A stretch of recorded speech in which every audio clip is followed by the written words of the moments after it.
Hello बच्चों, स्वागत है आप सभी का पैराडाइज फैमिली में। मैं अभिषेक चौधरी पैराडाइज क्लासेस में आप सभी का बहुत बहुत स्वागत करता हूं। और आज मैं लेकर आया हूं आपकी क्लास 9th के पहले chapter matter in our surrounding का नेक्स्ट पार्ट। एक छोटा सा पार्ट रहेगा 5-7 मिनट का, जिसमें हम डिस्कशन करने वाले हैं एक छोटे से क्वेश्चन के साथ। जैसा कि आपको पता है कि हमारे आसपास जो भी मैटर है, they all are made by small and tiny particle, that is called atom. आसपास जो कुछ भी है, सारे के सारे सब्सटेंस जो है वो मैटर से मिलकर बने हैं। तो दिमाग में कहीं ना कहीं एक ट्विस्ट आता है, एक क्वेश्चन हमारे दिमाग में क्रिएट होता है कि जब सारे के सारे सब्सटेंस एटम से ही मिलकर बने हैं, तो फिर ये अलग अलग स्टेट में क्यों है? कि कोई सब्सटेंस सॉलिड स्टेट में, कोई लिक्विड स्टेट में, कोई गैसियस स्टेट में। कहीं ना कहीं दिमाग में क्वेश्चन बनना तो बनता है। तो इसका एक सही और सुइटेबल जवाब है कि एक्चुअली में चाहे सॉलिड हो, चाहे लिक्विड हो, चाहे गैस हो, वो एक ही सब्सटेंस एटम से मिलकर जरूर बने हैं, लेकिन एटम का हर एक स्टेट में अरेंजमेंट जो होता है वो अलग अलग होता है। कैसे? इसके लिए 3 बेसिक प्रॉपर्टीज की स्टडी आपको करनी पड़ेगी, और वो तीनों ही मेन फैक्टर हैं जिसकी वजह से कोई ऑब्जेक्ट जो है वो सॉलिड में कंसिस्ट करता है, एग्जिस्ट करता है, कोई लिक्विड स्टेट में भी देखने को मिलता है, और कोई हमें मिलता है गैसियस स्टेट में।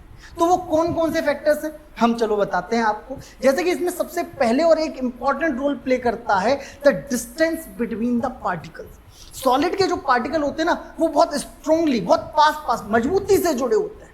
जब पार्टिकल मजबूती से जुड़े होते हैं, उनके बीच में ब्लैंक स्पेस नहीं होता है, मतलब इनके बीच में अट्रैक्शन फोर्स जो होता है वो बहुत ज्यादा स्ट्रांग होता है।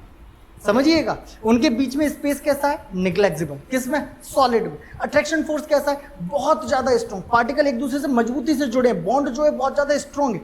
और जब वो पार्टिकल इतना मजबूत है तो उनकी काइनेटिक एनर्जी कैसी हो जाती है? निग्लेक्सिबल, ना के बराबर। मतलब पार्टिकल एक जगह से दूसरी जगह पर मूव करने की कोशिश नहीं करते। और जब पार्टिकल में मूवमेंट नहीं होती, पार्टिकल मूव नहीं करते हैं, तो उनका जो शेप है और जो वॉल्यूम है वो फिक्स्ड हो जाता है।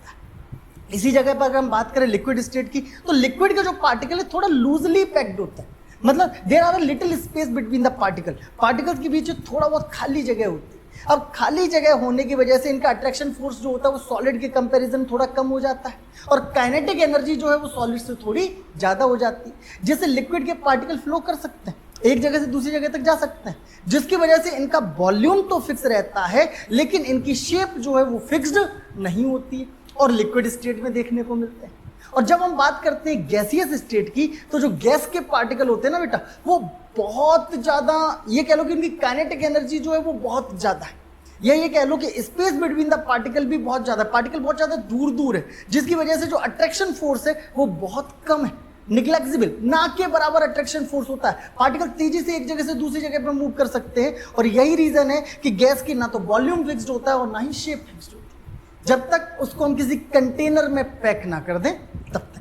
तो चलिए आइए देखते हैं इस टॉपिक को और अच्छे से समझने का प्रयास करते हैं। तो टॉपिक हमारा यही है, why solid, liquid and gases have different properties. कि ये जो सॉलिड, लिक्विड और गैसेस होते हैं ये अलग अलग प्रॉपर्टीज क्या रखते हैं, कैसे रखते हैं, और क्यों ये अलग अलग स्टेट में एग्जिस्ट करते हैं। तो देखिए, the following properties of the particle decide whenever a given substance will exist as a solid और लिक्विड और गैस। ये जो कुछ दी हुई प्रॉपर्टीज हैं, इनसे ही हमें क्लियर होगा, इनसे ही हमें पता चलेगा कि सब्सटेंस सॉलिड स्टेट में देखने को मिलेगा, या लिक्विड स्टेट में रहेगा, या फिर गैसियस स्टेट में। तो देखिए, इसमें सबसे पहला पॉइंट जो दिया गया है, that is the space between the particle. And everybody knows कि सॉलिड के जो पार्टिकल्स होते हैं, इनके बीच में जो स्पेस होता है वो निग्लेक्सिबल होता है। लिक्विड के पार्टिकल्स में सॉलिड के कंपैरिजन में थोड़ा ज्यादा स्पेस होता है, जबकि गैस के पार्टिकल्स जो होते हैं वो बहुत दूर दूर होते हैं। तो देखिएगा ध्यान से, क्या बताया मैंने आपको, the space between the particles are the minimum in solid. Solid में कैसा है? Minimum. A little more in liquid, liquid में थोड़ा सा ज्यादा है। And the maximum in gases, gas के जो पार्टिकल हैं उनमें ये जो स्पेस होता है वो सबसे ज्यादा होता है। चलिए यहां देखिए जरा गौर से, मैंने आपको ये दिखाने का प्रयास किया। ये सॉलिड के जो पार्टिकल हैं एक दूसरे से स्ट्रांगली बॉन्डेड, बहुत पास मजबूती से जुड़े, जबकि लिक्विड के पार्टिकल में आप देखेंगे बीच बीच में आपको थोड़ा ब्लैंक स्पेस देखने को मिल रहा है, जबकि गैस के पार्टिकल जो है वो सबसे दूर दूर है। चलिए एक पॉइंट हमारा क्लियर हो जाता है। इसके ठीक बाद हम स्टडी करेंगे हमारा next topic, that is the force of attraction between the particle.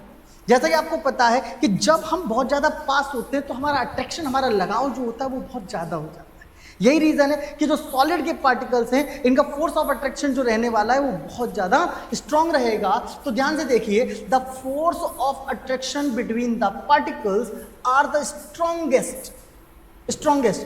यहां देखिए, मतलब सॉलिड के पार्टिकल्स के बीच में जो अट्रैक्शन फोर्स होता है वो स्ट्रॉन्गेस्ट मतलब सबसे ज्यादा स्ट्रांग होता है। आगे देखेंगे, लेस स्ट्रांग इन लिक्विड, जबकि सॉलिड के कंपैरिजन लिक्विड के पार्टिकल से बीच जो स्पेस है ये लेस स्ट्रांग होता है, थोड़ा सा कमजोर रहता है। एंड निग्लेक्सिबल इन गैसेस, लेकिन जो गैसियस पार्टिकल होते हैं इनके बीच में फोर्स ऑफ अट्रैक्शन जो है वो निग्लेक्सिबल है, ना के बराबर है। यही रीजन है कि गैस के जो पार्टिकल्स हैं वो दूर दूर होते हैं। क्लियर हो जाएगा ना बेटा? और जब पार्टिकल अलग अलग सर्वाइव करेंगे, दूर दूर होंगे, तो अपने आप उसकी वॉल्यूम और शेप का मैंने आपको पहले ही बता रखा है। जरा देखिए, हम लास्ट टॉपिक पर चलिए, उससे पहले मैं दिखा भी देते हैं। जैसा कि आपको पता है कि सॉलिड के पार्टिकल एक दूसरे से मजबूती से जुड़े, लिक्विड के पार्टिकल जो है लूजली पैक्ड है, मतलब उनके बीच फोर्स ऑफ अट्रैक्शन सॉलिड के कंपैरिजन में कम है। जबकि गैस में कोई फोर्स ऑफ अट्रैक्शन नहीं होता, तभी तो एक जगह एक से दूसरी जगह बहुत तेजी से मूव करते हैं। चलिए, अब इसी में हम लास्ट टॉपिक पे चर्चा करेंगे, और वो क्या है? The amount of the movement of the particle, या सिंपल वे में कह दो kinetic energy of the particle. अब सॉलिड के पार्टिकल तो मजबूती से एक दूसरे से जुड़े, मतलब वो एक जगह से अपनी जगह छोड़कर नहीं जा सकते, मतलब उनकी जो काइनेटिक एनर्जी है वो ना के बराबर निग्लेक्सिबल। जबकि लिक्विड की काइनेटिक एनर्जी सॉलिड से ज़्यादा है, और गैस की काइनेटिक एनर्जी हाईएस्ट होती है, मैक्सिमम होती है। तो the movement of the particle is minimum in solid. Solid में ये मूवमेंट कैसे रहने वाली है? मिनिमम।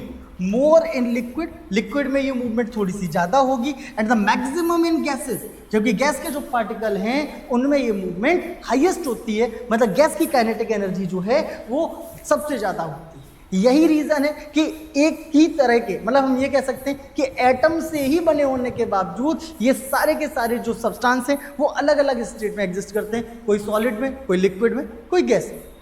इस लेक्चर में इतना ही, मिलते हैं नेक्स्ट पार्ट में।